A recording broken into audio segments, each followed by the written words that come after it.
जय श्री राम। अयोध्या कांड का 59वां सर्ग। सुमंत्र द्वारा श्री राम के शोक से जड़ चेतन एवं अयोध्यापुरी की दुर्वस्था का वर्णन तथा राजा दशरथ का विलाप। सुमंत्र ने कहा, जब श्री रामचंद्र जी उनकी ओर प्रस्थित हुए तब मैंने उन दोनों राजकुमारों को हाथ जोड़कर प्रणाम किया और उनके वियोग के दुख को हृदय में धारण करके रथ पर आरूढ़ हो उधर से लौटा। लौटते समय मेरे घोड़े नेत्रों से गरम गरम आंसू बहाने लगे। रास्ता चलने में उनका मन नहीं लगता था। मैं गुह के साथ कई दिनों तक वहां इस आशा में ठहरा रहा कि संभवतः है श्री राम फिर मुझे बुला लें। महाराज, आपके राज्य में वृक्ष भी इस महान संकट से कृशकाय हो गए हैं। फूल, अंकुर और कलियों सहित मुरझा गए हैं। नदियों, छोटे जलाशयों तथा बड़े सरोवरों के जल गर्म हो गए हैं। वनों और उपवनों के पत्ते सूख गए हैं। वन के जीव जंतु आहार के लिए भी कहीं नहीं जाते हैं। अजगर आदि सर्प भी जहाँ के तहाँ पड़े हैं, आगे नहीं बढ़ते हैं। श्री राम के शोक से पीड़ित हुआ वह सारा वन नीरव सा हो गया है। नदियों के जल मलिन हो गए हैं, उनमें फैले हुए कमलों के पत्ते गल गए हैं। सरोवरों के कमल भी सूख गए हैं, उनमें रहने वाले मत्स्य और पक्षी भी नष्ट प्राय हो गए हैं। जल में उत्पन्न होने वाले पुष्प तथा स्थल से पैदा होने वाले फूल भी बहुत थोड़ी सुगंध से युक्त होने के कारण अधिक शोभा नहीं पाते हैं तथा फल भी पूर्ववत नहीं दृष्टिगोचर होते हैं। नरश्रेष्ठ, अयोध्या के उद्यान भी सूने हो गए हैं, उनमें रहने वाले पक्षी भी कहीं छिप गए हैं। यहाँ के बगीचे भी मुझे पहले की भांति मनोहर नहीं दिखाई देते हैं। अयोध्या में प्रवेश करते समय मुझसे किसी ने प्रसन्न होकर बात कही नहीं कही। श्री राम को न देखकर लोग बारंबार लंबी सांसें खींचने लगे। देव, सड़क पर आए हुए सब लोग राजा का रथ श्री राम के बिना ही यहाँ लौट आया है यह देखकर दूर से ही आंसू बहाने लगे। अंटालिकाओं, विमानों और प्रसादों पर बैठी हुई स्त्रियां वहां से रथ को सुना ही लौटा देखकर श्री राम को न देखने के कारण व्यथित हो उठी और हाहाकार करने लगी। उनके कंजल आदि से रहित बड़े बड़े नेत्र आंसुओं के वेग से में डूबे हुए थे। वे स्त्रियां अत्यंत आर्त होकर अव्यक्त भाव से एक दूसरे की ओर देख रही थीं। शत्रुओं, मित्रों तथा उदासीन मनुष्यों को भी मैंने समान रूप से दुखी देखा है। किसी के शोक में मुझे कुछ अंतर दिखाई नहीं दिया है। महाराज, अयोध्या के मनुष्यों का हर्ष छिन गया है। वहाँ के घोड़े और हाथी भी बहुत दुखी हैं। सारी पूरी अंतर्नाश से मलिन दिखाई देती है।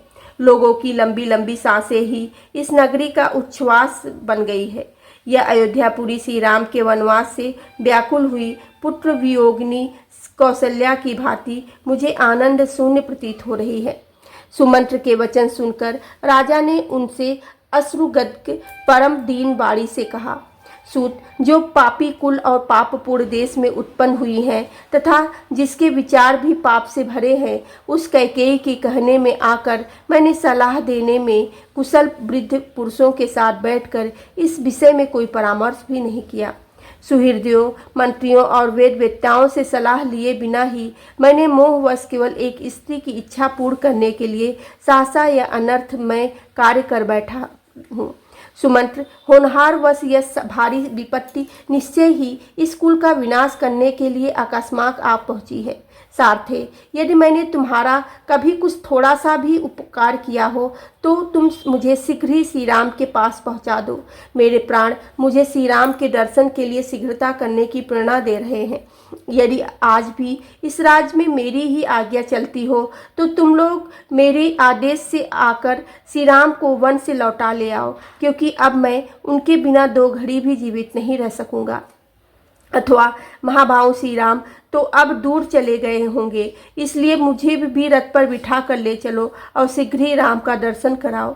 कुंदकली के समान श्वेत दांतों वाले लक्ष्मण के बड़े भाई महाधनुर्धर श्री राम कहाँ हैं? यदि सीता के साथ भली भांति उनका दर्शन कर लूँ तभी मैं जीवित रह सकता हूँ। जिनके नेत्र लाल और बड़ी बड़ी भुजाएं हैं तथा जो मणियों के कुंडल धारण करते हैं, उन श्री राम को यदि मैं नहीं देखूंगा तो अवश्य यमलोक को चला जाऊंगा। इससे बढ़कर दुख की बात और क्या होगी कि मैं इस मरणासन्न अवस्था में पहुंचकर भी इक्ष्वाकु कुल नंदन वेंद्र श्री राम को यह नहीं देख रहा हूँ। हा राम, हा लक्ष्मण, हा विदेह कुमारी तपस्विनी सीते, तुम्हें पता नहीं होगा कि मैं किस प्रकार दुख अनाथ की भांति मर रहा हूँ।